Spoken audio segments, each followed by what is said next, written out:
నమో భగవతే వాసుదేవాయ. ఆత్మబంధువులందరికీ నమస్కారం. 286వ నామం సురేశ్వర. దేవతలకు అధిపతి. సురులంటే దేవతలు. ఆ దేవతలకు ఈశ్వరుడు కనుక సురేశ్వరుడు అన్నారు పరమాత్మని.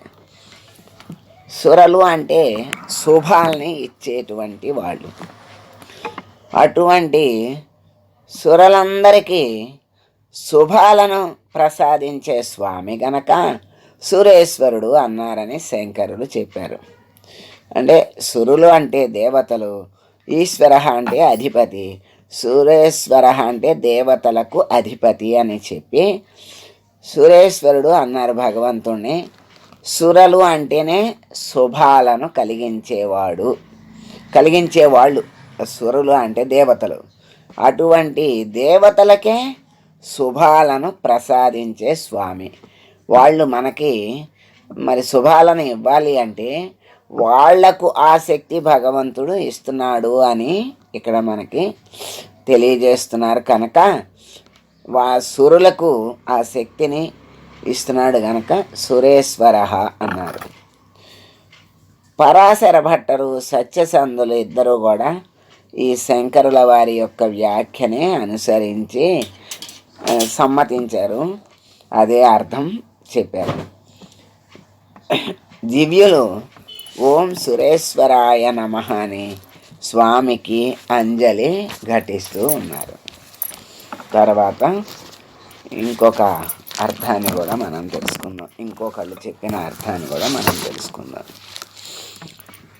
సురేశ్వర అంటే ఈ విశ్వంలో అనేక మంది దేవతలు ఉన్నారు. వాళ్ళనే 3 కోట్ల దేవతలు అంటారు. మరి ఆ దేవతలందరికీ కూడా శక్తినిచ్చేవాడు ఈ అధిపతి ఈశ్వరుడు సురేశ్వరుడు. వాళ్ళల్లో ప్రధానంగా 3 లోకాల్లో పనిచేసే వాళ్ళు ఉన్నారు. మొదటిది ప్రజ్ఞామయము. ఇక్కడ పనిచేసే దేవతల్ని ఆదిత్యులు అంటారు. వాళ్ళనే ఎంతమంది అంటే 12 మంది ఉంటారు. వాళ్ళు 12 మంది 12 గుణాలుగా పనిచేస్తారు అని చెప్తారు.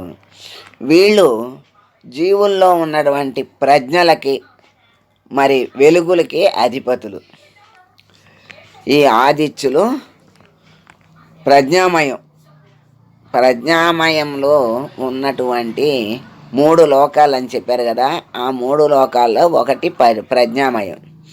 దాంట్లో ఆదిత్యులు 12 మంది ఉంటారు. 12 మంది 12 గుణాలుగా పనిచేస్తారు. వీళ్ళల్లో ప్రజ్ఞలుగా వాళ్ళు వెలుగులుగా ఉంటారు. మరి ఈ ఆదిత్యులు 12 మంది పేర్లు తెలుసుకుందాం. ధాత, మిత్రుడు, అర్యముడు,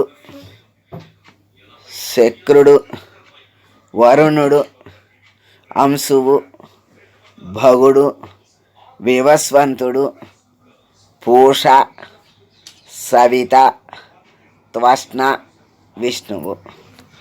ఈ 12 మంది ఆదిత్యులు, ద్వాదశాదిత్యులు అంటారు.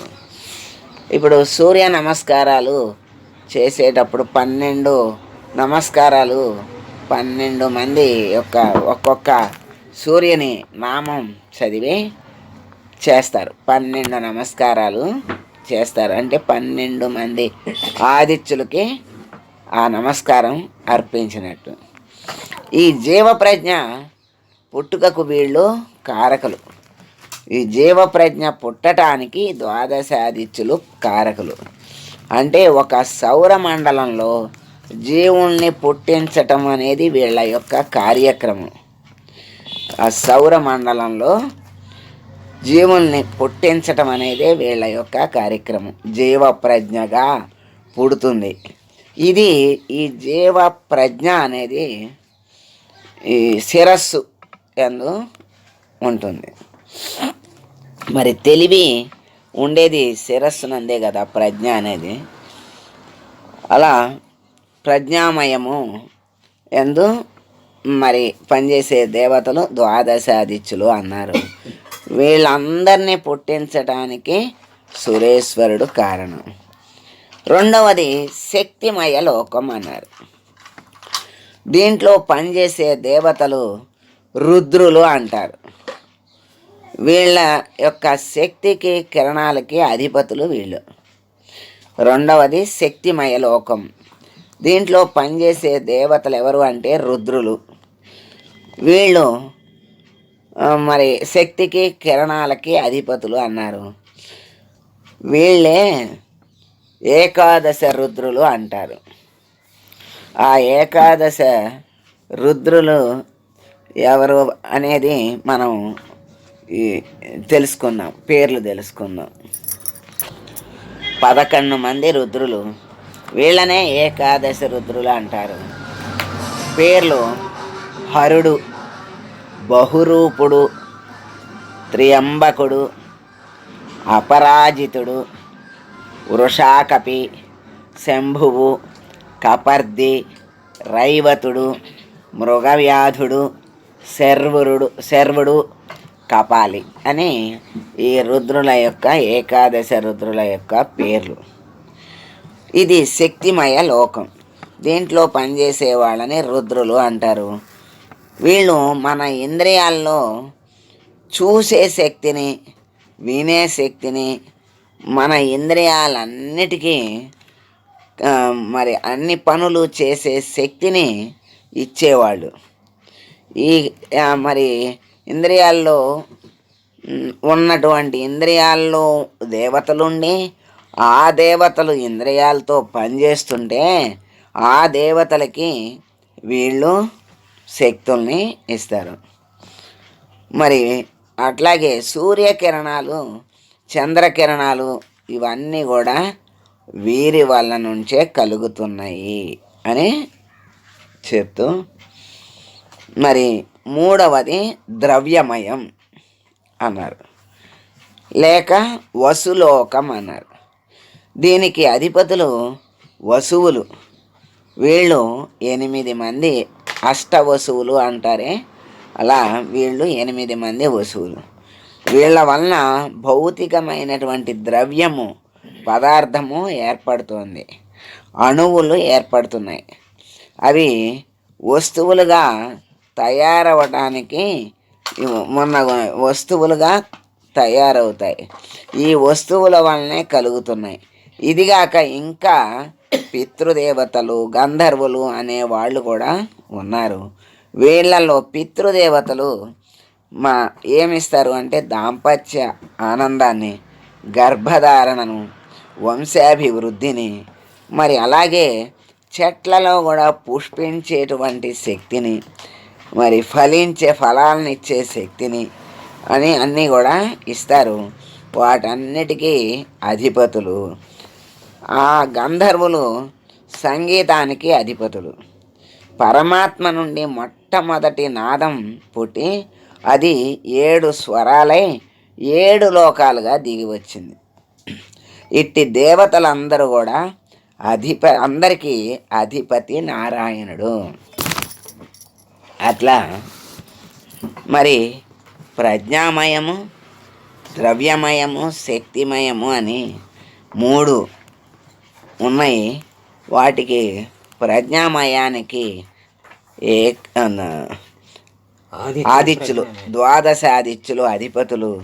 రెండవదైన శక్తిమయానికి రుద్రులు, ఏకాదశ రుద్రులు. మూడవదైన ద్రవ్యమయానికి అష్టవసువులు అధిపతులు. అలా వాళ్ళుండి ఈ జీవుల్ని, సృష్టిని అలా అన్నీ నడుపుతూ ఉన్నారు. మరి వీరందరికీ ఈశ్వరుడు అధిపతి అయినటువంటి వాడు ఎవరు అంటే సురేశ్వరుడు. ఈ స్వామి ఈ దేవతలందరికీ అధిపతి. అందుకని మనకి శక్తి కూటము మనలో ఇక్కడ ప్రజ్ఞామయము, ద్రవ్యమయము, శక్తిమయము అన్నట్లే మనలో వాగ్భవ కూటము, కామరాజ కూటము, శక్తి కూటము అని ఉన్నాయి. ఆ కూటాల్లో మొదటిదైనటువంటి వాగ్భవ కూటం కంఠం వరకు ఉంటుంది. మొదటిది వాగ్భవ కూటం కంఠం వరకు, కామరాజ కూటం తొడల వరకు, ఈ తొడల నుండి కిందకి శక్తిమయ కూటం అన్నారు.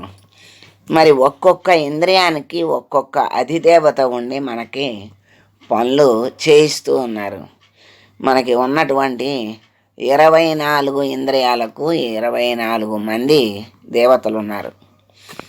అంటే విషయాలతో సహా 25.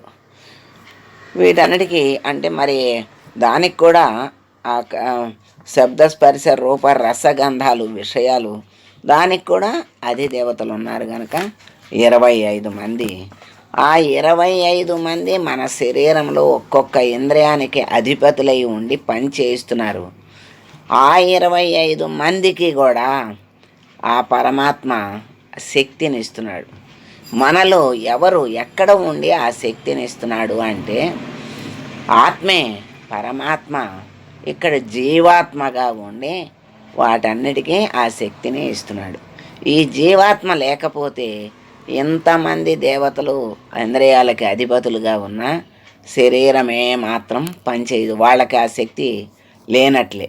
అక్కడ అధిపతిగా జీవాత్మ ఉండి ఆ పరమాత్మే శరీరములో దేహములో జీవాత్మగా ప్రవేశించి ఈ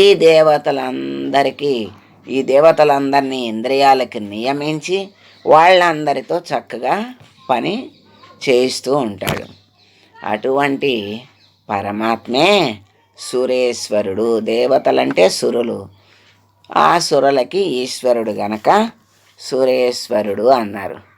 అటువంటి సురేశ్వరునికి మనం నమస్కారం చేసుకుంటూ ఈ 3 మయములు కూడా చక్కగా పనిచేసేటట్లుగా చేసి జ్ఞానాన్ని ప్రసాదించి జ్ఞాన మార్గంలో నడిపించి నీ దరికి చేర్చుకో స్వామి అని వేడుకుంటూ మంగళం పాడదాం. మంగళం కౌసలేంద్రాయ మహనీయ గుణాత్మనే సర్వలోక శరణ్యాయ సాధురూపాయ మంగళం. ఓం